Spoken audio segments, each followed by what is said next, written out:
Channel के digital platform पे आप सभी का स्वागत है। कल हमने एक सब्जेक्ट स्टार्ट किया था जिसका नाम था भारत की राज्य व्यवस्था या इंडियन पॉलिटी, और इसमें हमने कल कुछ बेसिक चीज़ें समझी थी, जैसे कि राज्य की परिभाषा क्या होती है, स्टेट की डेफिनेशन क्या होती है। एक तो नॉर्मल परिभाषा होती है, एक ज़मीन का टुकड़ा हो, लोग रहते हो, एक अच्छी खासी सरकार हो।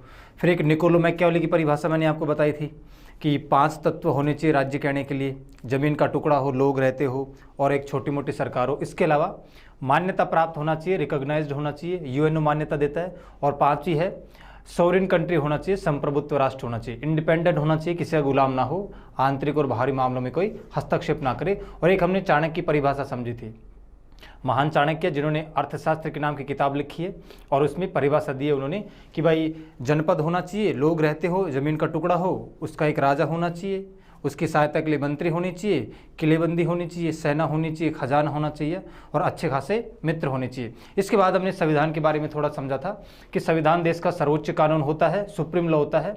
इसी के अंडर कोई भी देश गवर्न किया जाता है, शासन किया जाता है। और संविधान बनाया तो इसलिए गया कि देश में शासन किया जा सके, लेकिन संविधान एक किताब का नाम रह गया है, निर्जीव वस्तु हो गई, सोचने समझने की क्षमता नहीं है। तो इंसान लोग देश को चलाते हैं और गिने चुने लोग चलाते हैं जिनको हम सरकार कहते हैं। अब इस कड़ी में हम आगे बढ़ते हैं। इसके बाद हमने थोड़ी सी चीज़ और समझी थी कि भाई लोकतंत्र या डेमोक्रेसी होती है वो 2 प्रकार की होती है, प्रत्यक्ष या अप्रत्यक्ष, डायरेक्ट और इनडायरेक्ट डेमोक्रेसी। डायरेक्ट डेमोक्रेसी में उस देश की जनता डायरेक्ट पार्टिसिपेट करती है और इनडायरेक्ट डेमोक्रेसी में उस देश की जनता इनडायरेक्टली पार्टिसिपेट करती है, अपने द्वारा चुने गए प्रतिनिधि के माध्यम से पार्टिसिपेट करती है। और कुछ समझा था कि भाई संविधान हमें क्यों लिखने की जरूरत पड़ी। अब इस कड़ी में और थोड़ा सा हमने शुरुआत में 2 लाइनें समझी थी, 2 शब्दों का मतलब समझा था। एक तो पॉलिटी या राज्य व्यवस्था क्या होती है और एक कॉन्स्टिट्यूशन या संविधान क्या है। कॉन्स्टिट्यूशन या संविधान हमारे देश में जो नियम कानून है उनका लिखा हुआ रूप है, सैद्धांतिक रूप है, थ्योरेटिकल पार्ट है। और ये जो पॉलिटी या राज्य व्यवस्था है ये हमारे संविधान का या कॉन्स्टिट्यूशन का एप्लीकेशन है या इसकी प्रैक्टिकल रूप है, इसका व्यवहारिक रूप है जो हमें आंखों से दिखाई देता है सारे दिन भर अपने देश के अंदर। अब इसमें हम आगे बढ़ते हैं कि हमारा संविधान कैसे बना। Making of Indian constitution, Bharat के संविधान के निर्माण की प्रक्रिया से हम गुजरने वाले हैं। मेकिंग ऑफ इंडियन कॉन्स्टिट्यूशन, अगली हेडिंग हमारी मेकिंग ऑफ इंडियन कॉन्स्टिट्यूशन।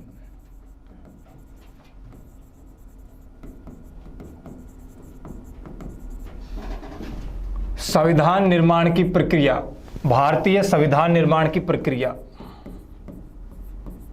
भारतीय संविधान निर्माण की प्रक्रिया। अब देखो इस प्रक्रिया में काफी वक्त लगने वाला है, 3-4 लेक्चर चले जाएंगे। अब पहले सबसे पहले हमें 2 चीजों के अर्थ समझना पड़ेगा। एक तो आपने कभी सुना होगा संविधान सभा, संविधान सभा यानी कॉन्स्टिट्यूएंट असेंबली, और एक आपने सुना है, अभी 2 दिन से सुन रहे हैं आप, संविधान, कॉन्स्टिट्यूशन। संविधान या कॉन्स्टिट्यूशन एक किताब का नाम है, एक बुक है जिसमें देश को चलाने के लिए सारे के सारे नियम कानून लिखे हुए हैं। और आज के टाइम पे भी जब अपने देश में नियम कानून बनते हैं तो पूरी की पूरी जनता डायरेक्ट पार्टिसिपेट नहीं करती, आपको पता है। 5 साल में एक बार अपना प्रतिनिधि चुन देती है और हमारे प्रतिनिधि कुछ गिने चुने लोग हमारे देश में नियम कानून की प्रक्रिया में भाग लेते हैं। जैसे केंद्र सरकार में MP, राज्य सरकार में विधायक या MLA लोग। उस टाइम पे भी हमारी जनसंख्या लगभग 39 करोड़ के आसपास थी, तो उस टाइम पे भी ये पॉसिबल नहीं था कि संविधान निर्माण की प्रक्रिया में संविधान बनाने के लिए सारे के सारे देश के लोग पार्टिसिपेट करें। एक जगह इकट्ठा नहीं हो सकते, बैठ नहीं सकते, सारे के सारे पढ़े लिखे नहीं है। तो फिर शुरुआत में यही सोचा गया कि भाई पहले संविधान बनाने से पहले एक संविधान सभा का गठन किया जाए। सभा या असेंबली ये लोगों का ग्रुप है जिसने भारत के संविधान को ड्राफ्ट किया है, डिजाइन किया है, बनाया है। तो ये सभा है, असेंबली है, लोगों का ग्रुप है जिसको पहले बनाया गया है। संविधान सभा इसको बोलते हैं, सभा या ग्रुप, और इसने संविधान बनाया है इसलिए इसके आगे लगा देते हैं संविधान, तो ये बन जाती है संविधान सभा। तो संविधान बनाने के लिए पहले संविधान सभा बनाई गई थी, संविधान सभा के माध्यम से भारत में संविधान को डिजाइन किया गया था। अब सबसे पहले आपको एक लाइन यहां पर लिख लेनी है कि भारत के संविधान के लिए एक संविधान सभा का गठन किया गया। भारत का संविधान बनाने के लिए एक संविधान सभा का गठन किया गया। एक constituent assembly was drafted for constitute Indian constitution। उसके बाद हम सबसे पहले इस कड़ी में हम समझे थे कि भाई संविधान सभा की मांग या डिमांड्स कब कब उठी। संविधान सभा की मांग या डिमांड के बाद हम समझेंगे मांग या डिमांड मानने के बाद चुनाव या इलेक्शन कैसे कैसे हुए। चुनाव या इलेक्शन के बाद फिर एक प्रोसेस आता है कि भाई बैठक और सत्र चले होंगे, सीटिंग और सेशंस हुए होंगे।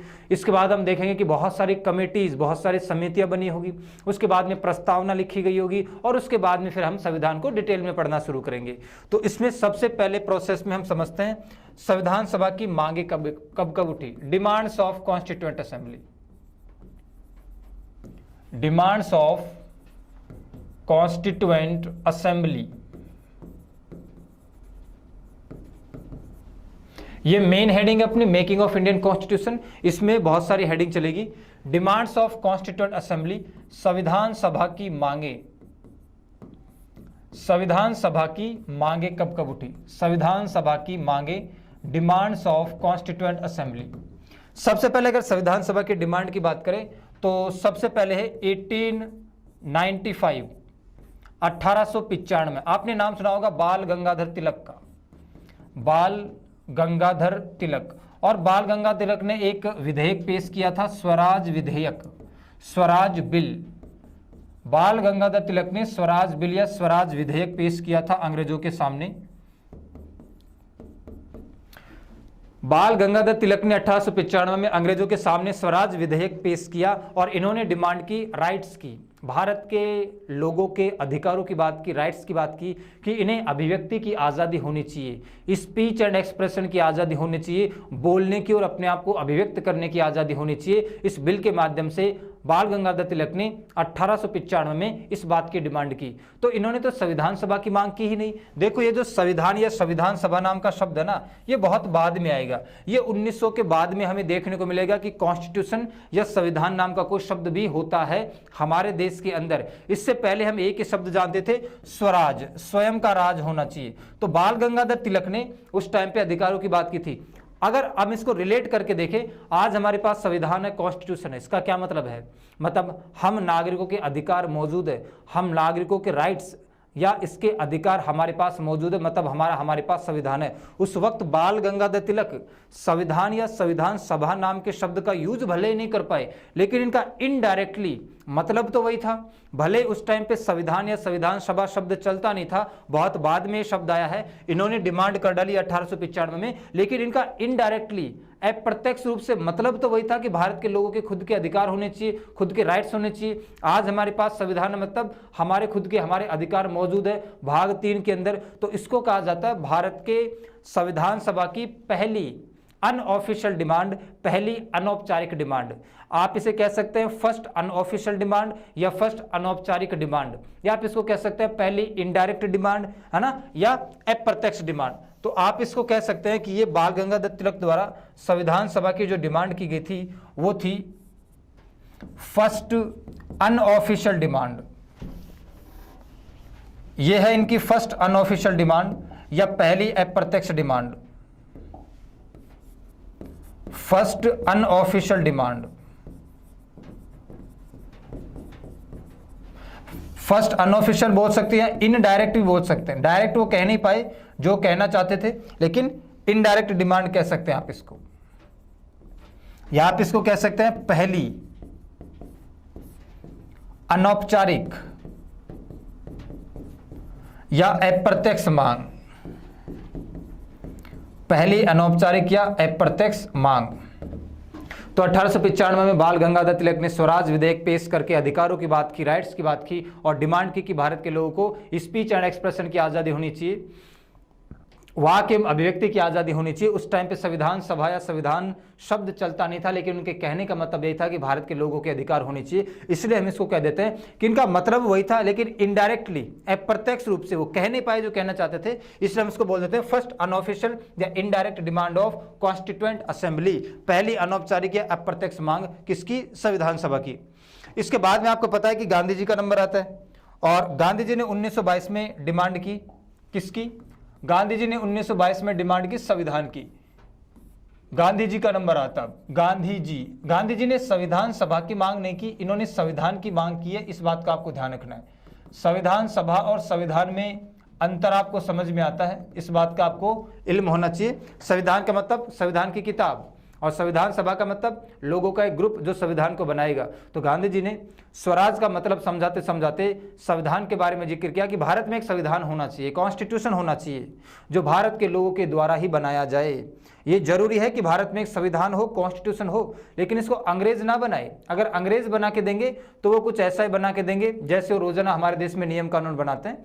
तो भारत में एक संविधान हो, लेकिन वो भारत के लोगों की इच्छा से ही बने, है ना। By the will of Indians there should be a constitution in India which is made by will of Indians and by the Indians. Bharat के लोगों के द्वारा, भारत के लोगों की इच्छा के द्वारा संविधान होना चाहिए भारत में। तो ये डिमांड भी आपसे काफी पूछी जाती है।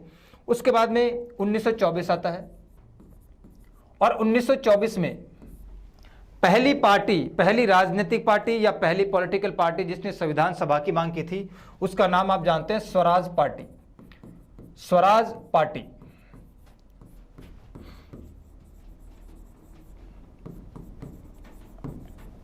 देखो, बाल गंगाधर तिलक ने 1895 में डिमांड की।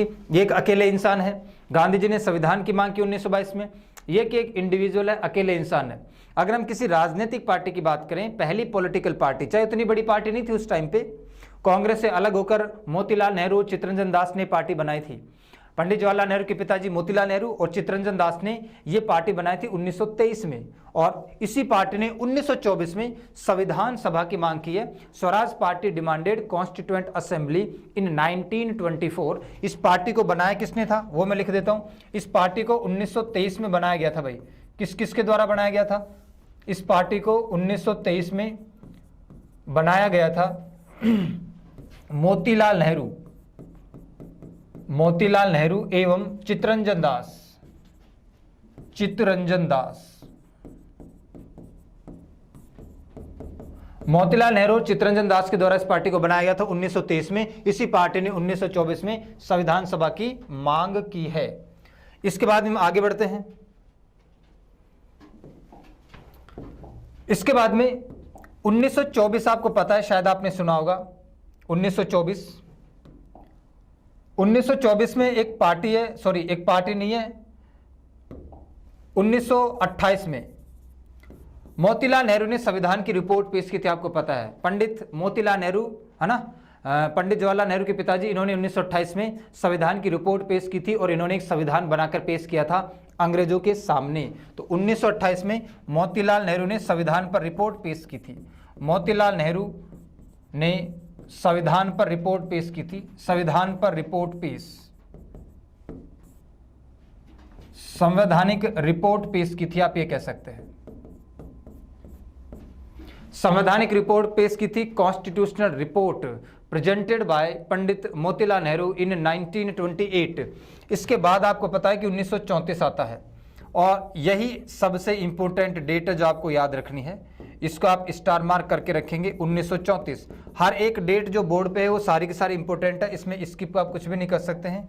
आपने एम.एन. रॉय का नाम सुना होगा। एम.एन. रॉय को श्रेय दिया जाता है पहली ऑफिशियल डिमांड का, संविधान सभा की पहली औपचारिक डिमांड का। संविधान सभा का पहली बार आइडिया, फर्स्ट टाइम पे किसने आइडिया दिया, सुझाव दिया सही तरीके से, वो भी एम.एन. रॉय हैं। और संविधान सभा की पहली सही तरीके से लिखित डिमांड किसने की? एम.एन. रॉय ने। तो कमीशन आपसे ये सवाल पूछेगा कि बताओ संविधान सभा की सबसे पहली डिमांड किसने की, फर्स्ट डिमांड किसने की, या संविधान सभा की पहली ऑफिशियल डिमांड किसने की, औपचारिक डिमांड किसने की, या संविधान सभा का पहली बार आइडिया किसने दिया? इन सभी प्रश्न का एक ही आंसर है, एम.एन. रॉय, मानवेंद्र नाथ रॉय, जिन्होंने कम्युनिस्ट पार्टी ऑफ इंडिया की शुरुआत भी की थी भारत में। कम्युनिस्ट पार्टी ऑफ इंडिया, इसकी शुरुआत एम.एन. रॉय ने की थी। अब ऐसा क्यों कहा जाता है, इनको श्रेय क्यों दिया जाता है? देखो, अगर आप कंपेयर करोगे 1895 में मोतीलाल नेहरू ने, 1895 में बाल गंगाधर तिलक ने डिमांड की थी, मांग की थी, लेकिन वो अनऑफिशियल डिमांड थी। वो जो चाहते थे उस टाइम पे कह नहीं पाए, इनडायरेक्टली रूप से उन्होंने अधिकारों की बात कर दी। 1922 की अगर हम बात करें तो 1922 में तो गांधी जी ने संविधान की डायरेक्ट डिमांड की है। उसके बाद में अगर हम बात करें 1924 में, तो स्वराज पार्टी, ये एक राजनीतिक पार्टी है, इसने डिमांड की है। उसके बाद में अगर हम आगे बात करें तो 1928 में मोतीलाल नेहरू ने संविधान बनाकर ही पेश कर दिया था। तो बचा कुचा एक 1934, इसमें मोतीलाल नेहरू ने अंग्रेजों के सामने डॉक्यूमेंट पेश किया और बोला कि भाई हमारे देश को आप लोग चलाते हैं, आप लोग गवर्न करते हैं, आप लोग शासन करते हैं, तो संविधान सभा का तो निर्माण आप लोग ही करवा के दोगे। एक बार आप संविधान सभा का निर्माण करवा के दे दो, उसके बाद भी हम क्या करेंगे, हम अपना संविधान खुद लिख लेंगे। तो पहली ऑफिशियल डिमांड बोलो या पहली बार आइडिया देने वाले हैं एम.एन. रॉय। ऑफिशियल डिमांड इन्होंने की थी और इसके ऊपर मैं जोर इसलिए दे रहा हूं क्योंकि कमीशन आंसर इसको मानेगा। कमीशन बोलेगा कि बताओ निम्न में से सबसे पहले संविधान सभा की डिमांड किसने की, वहां पर आपको एम.एन. रॉय साहब को बताना है ना। औपचारिक डिमांड पहली बार इन्होंने ही की थी, औपचारिक मांग। यहां पर आपको एक बात और ध्यान रखना है बच्चों कि आपसे यह भी पूछा जाता है कि पहली राजनीतिक पार्टी जिसने संविधान सभा की मांग की थी, फर्स्ट पॉलिटिकल पार्टी जिसने कॉन्स्टिट्यूएंट असेंबली की डिमांड की थी, वो थी आपकी स्वराज पार्टी। ये पहली पार्टी है जिसने किसकी डिमांड की है, संविधान सभा की या कॉन्स्टिट्यूएंट असेंबली की। इससे पहले गांधी जी ने की है या बाल गंगाधर तिलक ने की है, वो अकेले इंसान है और ये एक राजनीतिक पार्टी है, पहली राजनीतिक पार्टी जिसने डिमांड की थी। इसके बाद में कांग्रेस पीछे कहां रहने वाली है। 1934 में जब एम.एन. रॉय ने डिमांड कर दी, उसके बाद में 1935 में 1935 में 1935 में इंडियन नेशनल कांग्रेस, भारतीय राष्ट्रीय कांग्रेस ने संविधान सभा की मांग की। कांग्रेस ने सोचा सभी लोगों ने डिमांड कर दी, भाई हम कैसे रह गए, हम तो सबसे बड़ी राजनीतिक पार्टी है, सबसे बड़ी पॉलिटिकल पार्टी है, बहुत सारे लोग डिमांड कर चुके हैं, है ना। स्वराज पार्टी भी डिमांड कर चुकी है, रिपोर्ट बनाकर भी पेश कर दिया गया, एम.एन. रॉय भी डिमांड कर चुके हैं। तो एम.एन. रॉय के डॉक्यूमेंट को पकड़ा गया और एम.एन. रॉय के डॉक्यूमेंट को तोड़ मरोड़ कर, कुछ संशोधन करके, कुछ अमेंडमेंट करके कांग्रेस ने अंग्रेजों के सामने पेश किया और बोला कि भाई संविधान सभा की डिमांड संविधान सभा का निर्माण आपको करवाना पड़ेगा। हम हैं कांग्रेस, यानी भारत की सबसे बड़ी राजनीतिक पार्टी। लेकिन राजनीतिक पार्टी हो या ना हो, सबसे बड़ी हो सबसे छोटी हो, जो अंग्रेजों को उस टाइम पे करना होता था उन्होंने कर लिया। 1935 के बाद थोड़ा आगे चलेंगे, 1938 1938 1935 के बाद में 1938 में डिमांड करेंगे फिर से पंडित J.L. नेहरू, पंडित जवाहरलाल नेहरू।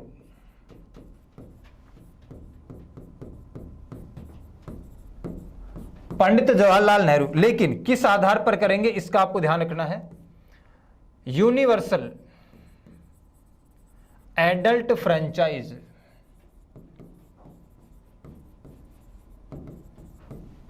सार्वभौमिक वयस्क मताधिकार,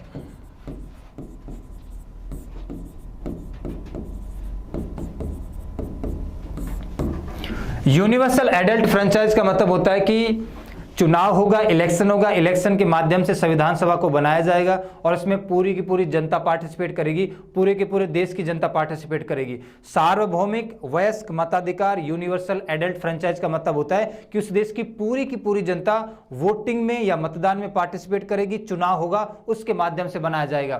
तो पंडित जवाहरलाल नेहरू पहुंचे ब्रिटेन में और क्रिप्स से मिले। स्टैफोर्ड क्रिप्स का आपने नाम सुना होगा, अभी वापस से आएगा। क्रिप्स से मिले और वहां पर डिमांड की कि भाई भारत में संविधान सभा का निर्माण करवाओ और आपको करना क्या है, सार्वभौमिक वयस्क मताधिकार के आधार पर करवाना है, यूनिवर्सल एडल्ट फ्रेंचाइज के आधार पर करवाना है। तो Pandit Jawaharlal Nehru demanded constituent assembly on the basis of universal adult franchise in 1938। ये भी आपको ध्यान रखना है।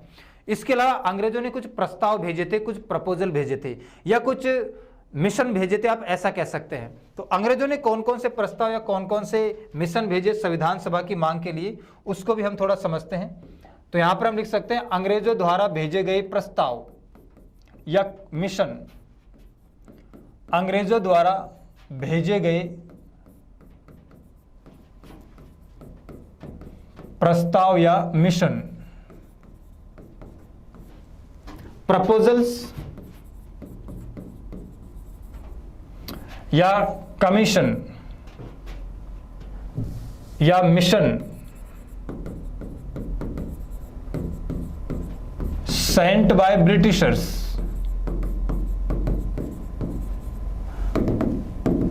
अंग्रेजों ने कौन कौन से प्रस्ताव या कौन कौन से प्रपोजल भेजे हैं, इस बात का भी आपको ध्यान रखना है। सबसे पहले हम बात करेंगे 1940 1940, 8 अगस्त 1940 को अंग्रेजों ने एक प्रस्ताव भेजा जिसका नाम था अगस्त प्रस्ताव, अगस्त प्रस्ताव, अगस्त ऑफर। अंग्रेजों द्वारा यह प्रस्ताव 8 अगस्त 1940 को भेजा गया था, 8 अगस्त 1940 को भेजा गया था, इससे इसका नाम पड़ गया अगस्त प्रस्ताव। अगस्त प्रस्ताव क्यों भेजा गया, इस बात को थोड़ा समझ लेते हैं। क्या मजबूरी है अंग्रेजों की इस प्रस्ताव को भेजने की? देखो 1939 से लेकर 1944 तक, या कह सकते हैं 45 तक आपका क्या चला है? सेकेंड वर्ल्ड वार चला है। 1939 में सेकेंड वर्ल्ड वार स्टार्ट हो गया, द्वितीय विश्व युद्ध स्टार्ट हो गया है, और इस टाइम पे अंग्रेजों के पास 50 से ज्यादा देश कंट्रोल में है। भारत समेत 50 से ज्यादा लोग अंग्रेजों के आधिपत्य में, अंग्रेजों के कंट्रोल में है। आज के टाइम पे हम इनको क्या बोलते हैं? कॉमनवेल्थ नेशंस, राष्ट्रमंडल देश। हर साल कॉमनवेल्थ गेम भी होते हैं ब्रिटेन के अंदर, राष्ट्रमंडल खेल भी होते हैं। तो ऐसे देशों का ग्रुप ऑफ नेशंस जिनको अंग्रेजों ने गवर्न किया है, कभी अंग्रेजों के राज्य में आते थे, कभी अंग्रेजों के आधिपत्य में आते थे, उनको हम कह देते हैं क्या? राष्ट्रमंडल देश या कॉमनवेल्थ नेशन। तो आज के टाइम पे भी ये देश है, हम भी इसका एक हिस्सा है कॉमनवेल्थ नेशन का। तो 50 से ज्यादा से अंग्रेजों के कंट्रोल में है। सेकेंड वर्ल्ड वार स्टार्ट हो चुका है। एक तरफ तो जर्मनी, इटली और जापान है, और एक तरफ ब्रिटेन, यूएसए, चाइना, अमेरिका, सारे के सारे अलाइड कंट्रीज है, मित्र देश है। एक तरफ अलाइड कंट्रीज, मित्र देश, और एक तरफ ये धुरी राष्ट्र, एक्सिस कंट्री, जर्मनी, इटली और जापान। तो ब्रिटेन लड़ रहा है 1939 से, और लड़ते लड़ते ब्रिटेन की इकोनॉमी थोड़ी तबाह होने लगी है। इसके अलावा ब्रिटेन को चाहिए आर्मी लड़ने के लिए, सेना, क्योंकि ब्रिटेन की खुद की पॉपुलेशन तो मुट्ठी भर है, नाम मात्र के बराबर है। अगर किसी छोटे मोटे देश से सेना बुलाता है तो वहां पर फिर क्रांति या रेवोल्यूशन होने का खतरा है, इसलिए छोटे मोटे देशों से नहीं बुलाया जाएगा। तो फिर बचा कौन? ले देखिए एक ही बड़ा देश बचा, और ये कोई देश नहीं है, ये अपने आप में एक कॉन्टिनेंट है, एक उपमहाद्वीप है, सब कॉन्टिनेंट है, इतना बड़ा एरिया है। तो सबसे ज्यादा आर्मी या सेना हमें भारत ही दे सकता है। तो भारत को एक प्रपोजल भेजा जाए, प्रस्ताव भेजा जाए, और एक प्रस्ताव भेजा था चर्चिल ने। चर्चिल 1940 में ब्रिटेन का प्रधानमंत्री था, ब्रिटेन का प्राइम मिनिस्टर था। ये वही चर्चिल है, आपने नाम सुना होगा। इसने गांधी जी को अधनंगा फकीर कहा था, इसने गांधी जी को अधनंगा फकीर कहा था, हाफ नेकेड फकीर। कब कहा था? जब राउंड टेबल कॉन्फ्रेंस हुई थी। आप हिस्ट्री में पढ़ोगे कि 3 गोलमेज सभाएं होंगी, 1930, 1931, 1932। 3 round table conferences between Indian political parties and British government. Bharat की राजनीतिक दलों के बीच में और ब्रिटेन की सरकार के बीच में 3 गोलमेज सभाएं होंगी, शांति के लिए, कि भाई भारत में थोड़ी शांति होनी चाहिए। और पहली जब राउंड टेबल कॉन्फ्रेंस में, पहली गोलमेज सभा में 1930 में गांधी जी और बड़े जो कांग्रेस के बड़े लीडर वो नहीं पहुंचेंगे, तो फिर ब्रिटेन की सरकार खफा हो जाएगी, भाई सबसे बड़ी राजनीतिक पार्टी का तो कोई बड़ा नेता आया ही नहीं, छोटी छोटी पार्टियों के नेता आ गए। मान लो अभी हमें हमारी राजनीतिक पार्टियों को कोई बाहर का देश बुलाए, है ना, किसी कॉन्फ्रेंस के लिए, और मान लो बीजेपी का कोई बड़ा नेता जाए नहीं, छोटी मोटी पार्टियों के नेता चले जाएं, आम आदमी पार्टी, कांग्रेस पार्टी, है ना, तृणमूल कांग्रेस पार्टी, डीएमके, इनके नेता चले जाए, तो फिर तो ये तो सामने वाले की बेइज्जती है, भाई सबसे बड़ी पार्टी नहीं आई। तो जब पहली गोलमेज सभा में, फर्स्ट राउंड टेबल कॉन्फ्रेंस में गांधी जी के साथ बड़े जो कांग्रेस के नेता थे वो नहीं पहुंचे, तो फिर वहां से ब्रिटेन की सरकार ने दबाव बनाया यहाँ के वॉइसरॉय के ऊपर। और यहाँ पर आपको पता है कि वॉइसरॉय उस वक्त हुआ करता था लॉर्ड इरविन।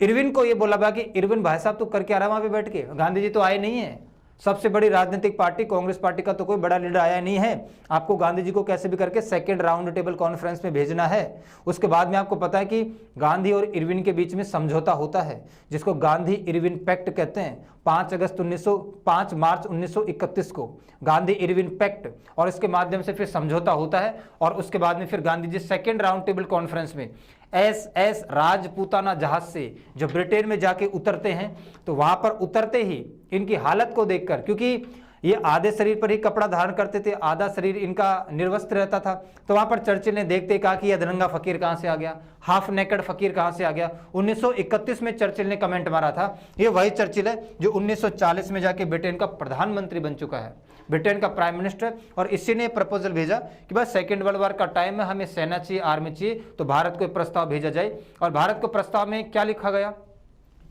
उसमें लिखा गया कि भाई भारत बहुत दिन से संविधान सभा की मांग कर रहा है, संविधान सभा की या कॉन्स्टिट्यूएंट असेंबली की डिमांड कर रहा है। हम संविधान सभा की मांग मान लेते हैं और हम आपके देश में संविधान सभा का निर्माण करवा देंगे। हमने कहा इतने अच्छे तो तुम हो नहीं, तुम्हारे मन में भी कुछ मैल तो है, इतने जल्दी तो तुम आसानी से मानने वाले नहीं हो, जो तुम्हारे मन में है वो भी बोल दो।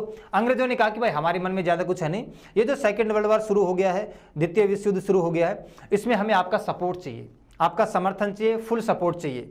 अब सपोर्ट का क्या मतलब है? सपोर्ट का मतलब ये है कि भाई हमारे सैनिक चाहिए लड़ने के लिए सेकेंड वर्ल्ड वॉर में हमारे सैनिक चाहिए। और इस टाइम पे जो वाइसरॉय था वो था विलिंगटन, और विलिंगटन ने हमारे सैनिकों को सेकेंड वर्ल्ड वॉर में लड़ने के लिए झोंक दिया, बिना राजनीतिक पार्टियों से बात किए हुए, बिना पॉलिटिकल पार्टियों से परामर्श किए हुए।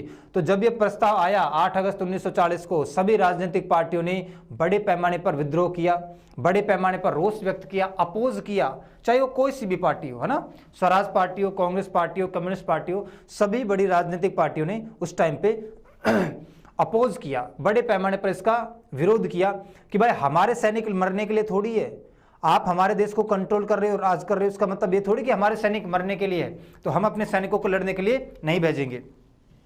ठीक है, तो ये अगस्त प्रस्ताव था, इसमें भी संविधान सभा की डिमांड की बात की गई थी। इसके बाद में हम थोड़ा आगे चलते हैं। इसके बाद 1942 1942 में आता है क्रिप्स मिशन। आपने नाम सुना होगा क्रिप्स का, क्रिप्स मिशन कहते हैं इसको।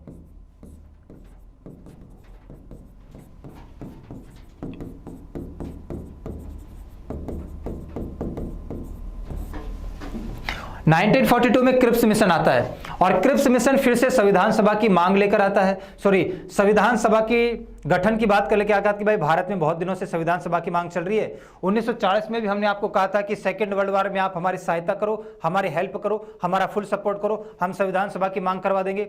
आप लोगों ने पूरा सपोर्ट नहीं दिया, फुल सपोर्ट नहीं किया सेकेंड वर्ल्ड वॉर में, इसलिए एक बार फिर से एक क्रिप्स मिशन आता है। क्रिप्स साहब इसको लेके आते हैं, ये वही स्टेपफोर्ड क्रिप्स है जिससे बात की थी पंडित नेहरू ने 1938 में, सार्वभौमिक वयस्क मताधिकार के आधार पर, यूनिवर्सल एडल्ट फ्रेंचाइज के आधार पर भारत में संविधान सभा का निर्माण होना चाहिए। तो इसके माध्यम से ये बोला गया कि भाई देखो आपके देश में हम संविधान सभा का निर्माण करवा देंगे, प्लस आपको डोमिनियन स्टेट का दर्जा भी दे देंगे। संविधान सभा का निर्माण करवा देंगे, प्लस आपको डोमिनियन स्टेट का दर्जा भी दे देंगे, है ना, अधिराज्य का दर्जा। अब ये अधिराज्य या डोमिनियन स्टेट क्या होता है? अधिराज्य या डोमिनियन स्टेट का मतलब होता है कि भाई हम आपको आजाद तो कर देंगे, इंडिपेंडेंट तो कर देंगे, लेकिन आपकी स्वामी भक्ति ब्रिटेन के राजा या रानी में रहने वाली है। आपका फेथ, आपकी स्वामी भक्ति, आप अंडर द कंट्रोल होगे ब्रिटेन के राजा या रानी के, ब्रिटेन के शासन के अंदर आप कंट्रोल में रहोगे। तो ऐसी आज़ादी का क्या करना भाई? ऐसी आधी अधूरी आज़ादी का क्या करना? आज़ाद हो भी गए और आज़ाद है भी नहीं। जैसे आपने देखा होगा कि ऑस्ट्रेलिया, कनाडा, न्यूजीलैंड, ये बहुत सारे आज ऐसे बहुत सारे देश हैं जो आज भी ब्रिटेन के राजा या रानी के कंट्रोल में आते हैं, उनके डोमिनियन में आते हैं, उनके आधिपत्य में आते हैं। तो एक तो बात यह की गई कि भाई हम आपके देश में संविधान सभा का निर्माण करवा देंगे, कॉन्स्टिट्यूएंट असेंबली का निर्माण कर देंगे। एक बात ये हुई, आपको डोमिनियन स्टेट का दर्जा दे देंगे, अधिराज्य का दर्जा दे देंगे।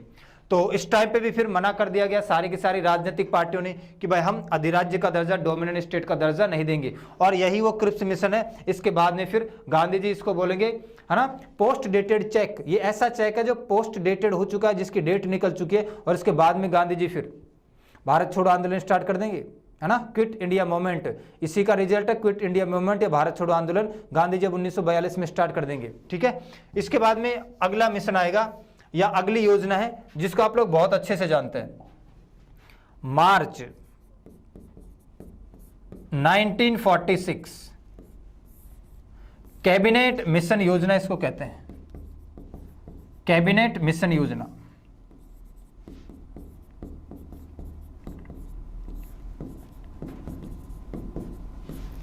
कैबिनेट मिशन योजना, कैबिनेट मिशन प्लान बोला जाता है इसको।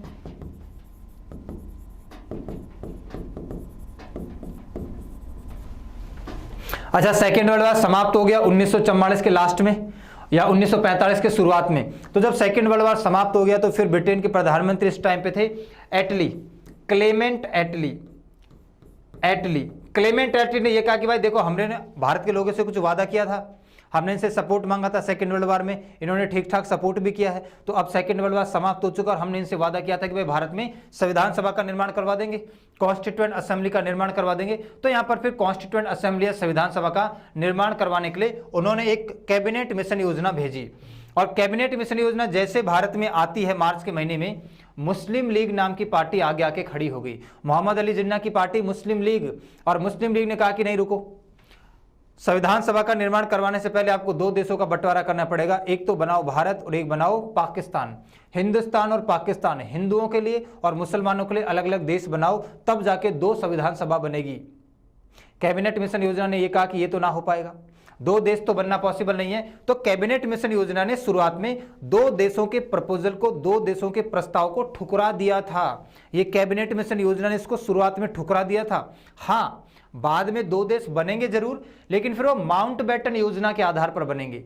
3 जून 1947 में कैबिनेट मिशन माउंटबेटन योजना के माध्यम से दो देशों का बंटवारा होगा। इस टाइम पे तो 1946 में इसने दो देशों के बंटवारे को अस्वीकार कर दिया था। फिर मुस्लिम लीग ने यह कहा कि नहीं भाई, अगर दो देश नहीं बनाते हो तो एक काम करो, हिंदू और मुसलमानों के लिए दो दो संविधान सभा का निर्माण करवाया जाए। हिंदू समुदाय के लिए अलग संविधान सभा, मुस्लिम समुदाय के लिए अलग संविधान सभा। और ये उससे भी ज्यादा जहर घोलने वाली बात है ना। वो दो बेटे या वो दो भाई ज्यादा अच्छे से रहेंगे अगर उनकी वाइफ है, जो देवरानी झटानी है, वो सारे दिन लड़ती रहती है, झगड़ती रहती है, किचन में चकला बेलन चलाती रहती है, अगर उनको समय रहते अलग किया जाए तो वो ज्यादा अच्छे से खुशहाल जिंदगी जी पाएंगे। अगर उनमें ज्यादा तड़क भड़क होती रहती है तो वो फिर पूरे समाज में फजीयती होती है। तो भाई दो देश बनाकर आप अलग अलग संविधान सभा बनाते तो ठीक रहता। इसके अलावा आप अगर एक ही देश के अंदर दो समुदाय के बीच में दो दो संविधान सभा बनाते हैं, ये उससे भी ज्यादा जहर घोलने वाली बात है। तो इसके लिए भी फिर कैबिनेट मिशन योजना ने मना कर दिया कि ना ही दो देश बनेंगे और ना ही दो अलग अलग समुदायों के लिए संविधान सभा बनेगी। इस टाइम पे फिर मुस्लिम देश ने एक डायरेक्ट एक्शन डे भी मनाया था, है ना, प्रत्यक्ष कार्रवाई दिवस या सीधी कार्रवाई दिवस, डायरेक्ट एक्शन डे बाय मुस्लिम लीग। और बंगाल में बड़े पैमाने पर दंगे फसाद भी हुए थे। उसके बाद में फिर इस टाइम पे जो भारत में वॉइस रॉय है उसका नाम है Wavell.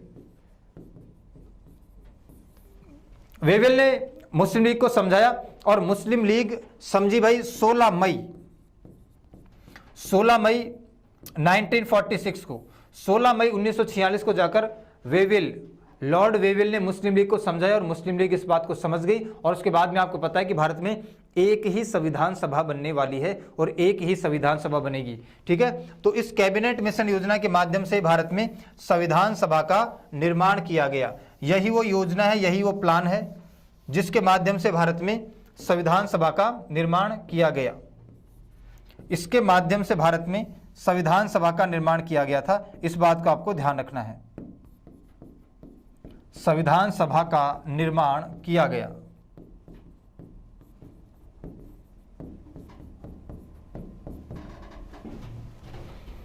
Constituent assembly was constituted.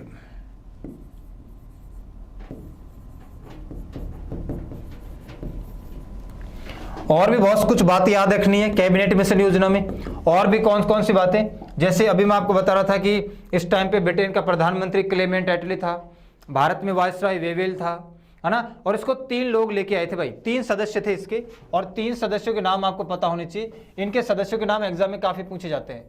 3 सदस्य, 3 मेंबर्स, 3 सदस्य थे इस योजना के। किसके? कैबिनेट मिशन योजना के, कैबिनेट मिशन प्लान के। एक तो पैंथिक लॉरेंस,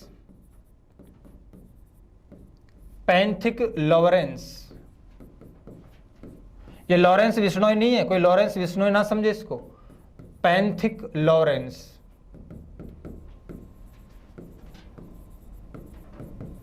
और ये प्रेसिडेंट थे, ध्यान रखना,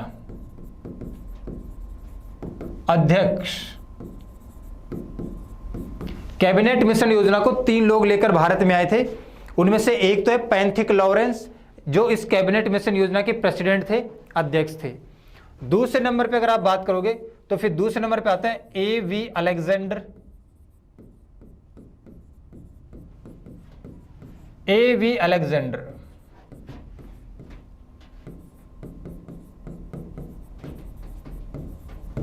और तीसरे नंबर पे आते हैं आपके स्टैफोर्ड क्रिप्स।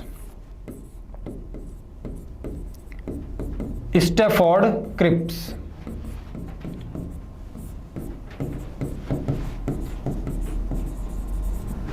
Stafford Cripps. अभी मैं आपको बता रहा था स्टैफोर्ड क्रिप्स के बारे में। तो पैंथिक लॉरेंस, एवी अलेक्जेंडर और स्टैफोर्ड क्रिप्स इस कैबिनेट मिशन योजना को भारत में लेके आए।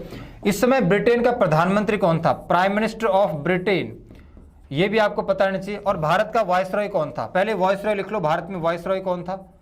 वायसरॉय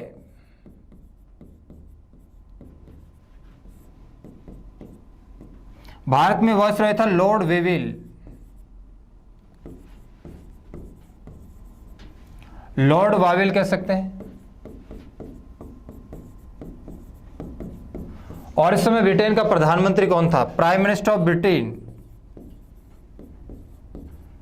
ब्रिटेन के प्राइम मिनिस्टर इस टाइम पे कौन थे? क्लेमेंट एटली।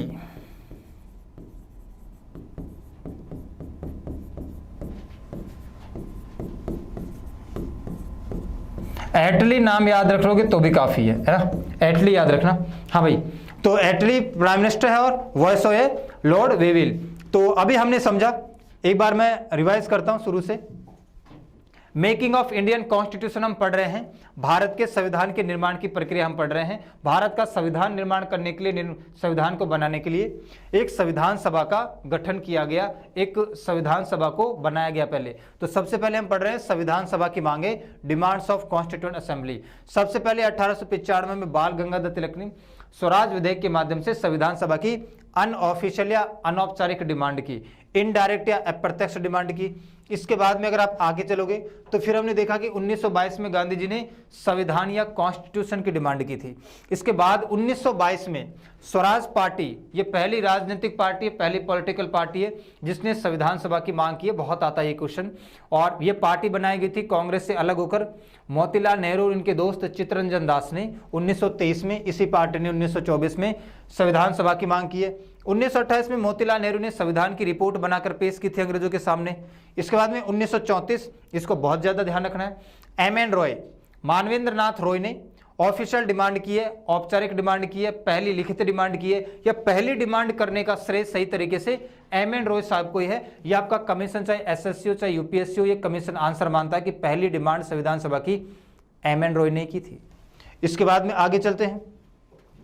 1935 में कांग्रेस ने संविधान सभा की मांग की और 1938 में पंडित जवाहरलाल नेहरू के द्वारा सार्वभौमिक वयस्क मताधिकार के आधार पर इसकी डिमांड की गई। इसके बाद हम थोड़ा आगे चलते हैं। इसके बाद मैं आपको बता रहा था कि अंग्रेजों द्वारा कुछ मिशन भेजे गए हैं। 1940 में अगस्त प्रस्ताव संविधान सभा के लिए भेजा गया था। 1942 में क्रिप्स मिशन भेजा गया था, ठीक है। इसके बाद में मार्च 1946 में कैबिनेट मिशन योजना आई और कैबिनेट मिशन योजना ने भारत में संविधान सभा का निर्माण करवाया है। 3 सदस्य इसके, पैंथिक लॉरेंस, एवी अलेक्जेंडर, स्टैफोर्ड क्रिप्स। भारत में वायसरॉय वावेल है और ब्रिटेन के प्रधानमंत्री क्लेमेंट एटली। तो कैबिनेट मिशन योजना के माध्यम से संविधान सभा की मांग मान ली गई है, डिमांड एक्सेप्ट कर ली गई है। तो अब डिमांड नहीं होगी, अब होगा चुनाव, अब होगा इलेक्शन। तो अब हम अगला जो कैटेगरी में इसमें पढ़ने वाले हैं वो है संविधान सभा के लिए चुनाव, election for constituent assembly. Election for constituent assembly.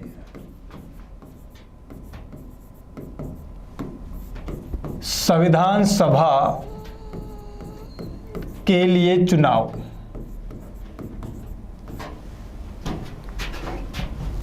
जुलाई अगस्त का महीना है भाई, ये ध्यान रखना।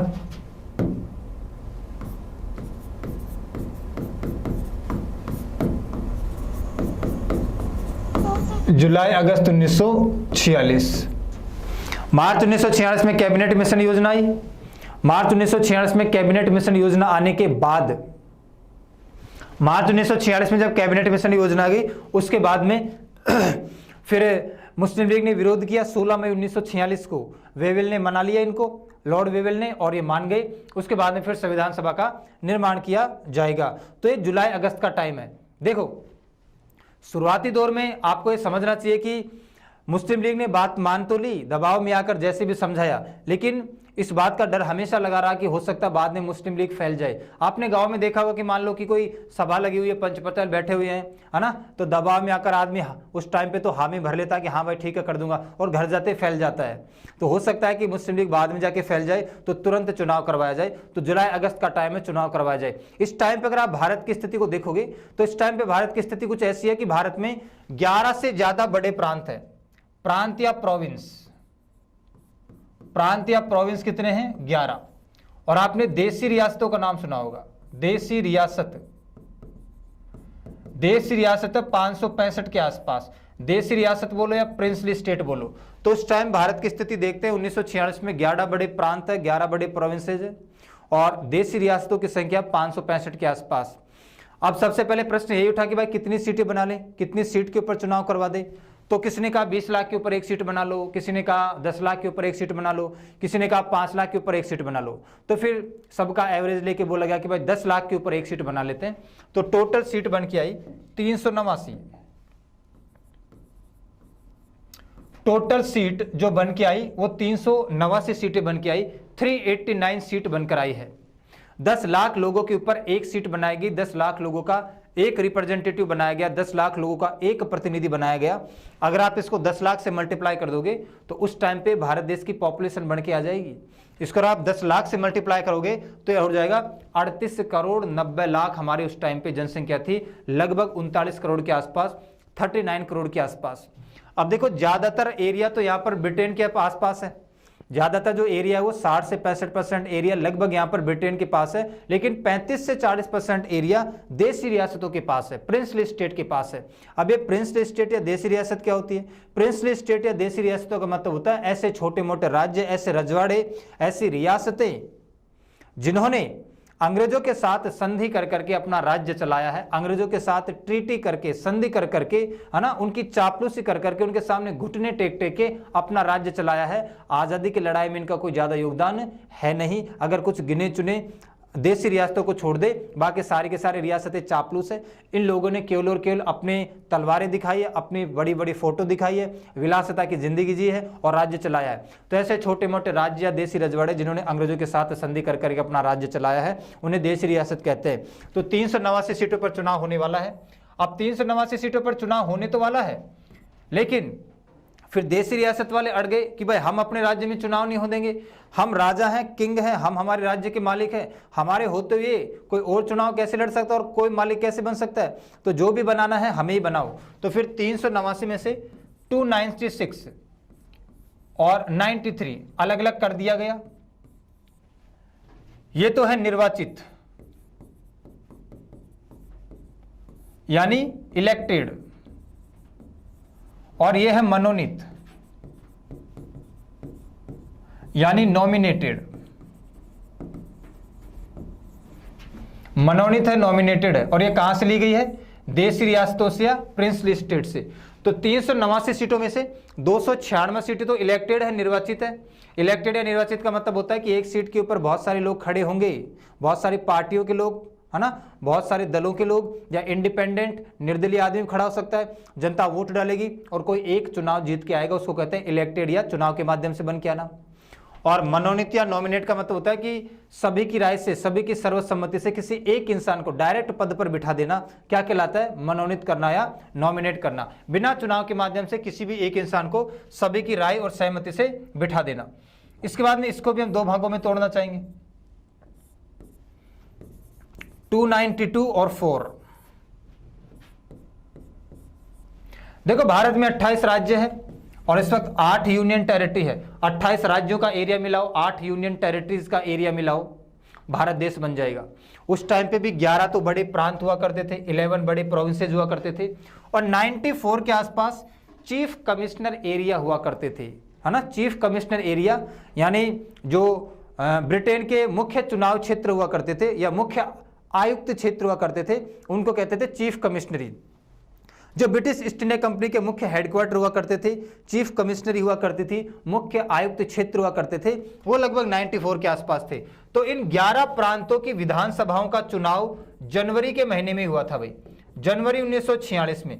ये चल रहा है जुलाई अगस्त 1946, जनवरी 1946 में लगभग 6 महीने पहले इन 11 राज्यों की या उस टाइम 11 प्रांतों की जो विधानसभा लेजिस्लेटिव असेंबली है, यहाँ पर चुनाव हुआ था और हमारे पास विधायक मौजूद है, एमएलए मौजूद है, लगभग 1585 के आसपास। तो फिर कहा गया कि भाई वापस से कैंडिडेट खड़ा करना और वापस से पूरी की पूरी जनता चुनाव में वोट डाले, इसके बजाय एक काम करते हैं कि कैंडिडेट खड़े हो जाएंगे और ये जो विधायक या एमएलए हमारे पास मौजूद है ये चुनाव में भाग ले लेंगे, वोट डाल देंगे और संविधान सभा का निर्माण करवा दिया जाएगा। तो हमारी संविधान सभा का जो चुनाव था वो अप्रत्यक्ष चुनाव था, इनडायरेक्ट इलेक्शन था। उसमें डायरेक्ट जनता ने पार्टिसिपेट नहीं किया था, उसमें जनता के द्वारा चुने गए प्रतिनिधि, ये जो एमएलए या विधायक हुआ करते थे उस टाइम पे, इन लोगों ने पार्टिसिपेट किया है और इन लोगों ने फिर वहां पर वोट डाल के लोगों को चुना है। तो इसको हम बोलते हैं अप्रत्यक्ष चुनाव, इनडायरेक्ट इलेक्शन, जिसमें जनता डायरेक्ट पार्टिसिपेट नहीं करती है, उसके द्वारा चुने गए प्रतिनिधि चुनाव में पार्टिसिपेट करते हैं। जैसे राष्ट्रपति का चुनाव, उपराष्ट्रपति का चुनाव, प्रेसिडेंट, वाइस प्रेसिडेंट, इनका चुनाव इनडायरेक्ट इलेक्शन बोला जाता है क्योंकि उसमें पूरी की पूरी जनता पार्टिसिपेट नहीं करती है, उसमें जनता के द्वारा चुने गए प्रतिनिधि यानी एमपी एमएलए पार्टिसिपेट करते हैं। वैसे इसमें उस टाइम के एमएलए या विधायकों ने पार्टिसिपेट किया था, इसलिए अप्रत्यक्ष चुनाव था। तो 292 सीट तो प्रांतीय विधानसभाओं से ली गई और जो 94 चीफ कमिश्नर एरिया थे, इनमें से जो 4 सबसे बड़े थे वहां पर 4 जगहों पर चुनाव करवाया। वरना बाद में कोई भी बोल सकता है कि भाई आपने प्रांतों से तो ले लिया था, लेकिन ये जो चीफ कमिश्नरी हुआ करती थी इनको कौन रिप्रेजेंट करता है, इनका प्रतिनिधि कौन है? तो 4 बड़ी जो चीफ कमिश्नरी हुआ करती थी उनमें भी चुनाव करवाए गए। और वो 4 चीफ कमिश्नरी कौन कौन सी है? एक तो अपना राजस्थान का अजमेर और मेरवाड़ा, है ना, राजस्थान के अजमेर और मेरवाड़ के अलावा एक बलूचिस्तान जो इस वक्त पाकिस्तान में चला गया, एक कर्नाटक का कुर्ग और एक दिल्ली। तो 292 सीटें ली गई है भाई प्रांतीय विधानसभाओं से, 292 सीटें ली गई है प्रांतीय विधानसभाओं से। तो यहां मैं लिख देता हूं इस बात को, प्रांतीय विधानसभाएं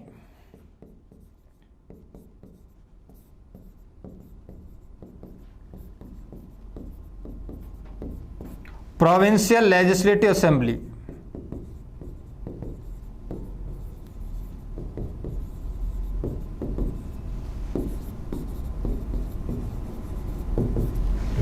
और 4 है चीफ कमिश्नरी एरिया, मुख्य आयुक्त क्षेत्र,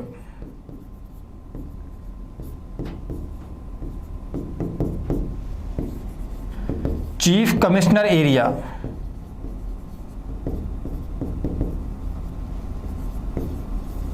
और ये 4 चीफ कमिश्नर एरियाओं के नाम भी मैं आपके सामने लिख देता हूं। ये 4 कौन कौन से? अगर आपको ABCD याद है तो आपको आराम से याद हो जाएगा। कैसे? A, B, C और D। A से बनता है आपका अजमेर मेरवाड़ा,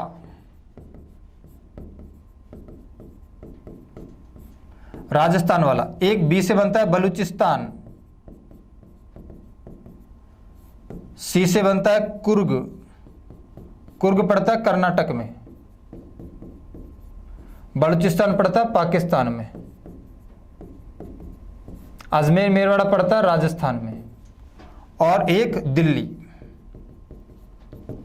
4 ये गिनती के। तो बार बार इनका नाम पूछा जाता है कि निम्न में से किस चीफ कमिश्नर एरिया में चुनाव हुआ था या चुनाव नहीं हुआ था, वहां पर आपको देखना है। तो 389 सीट बनाई गई, 10 लाख लोगों के ऊपर 1 सीट बनाई गई। 1 सीट बराबर 10 लाख लोग आप लिख सकते हैं।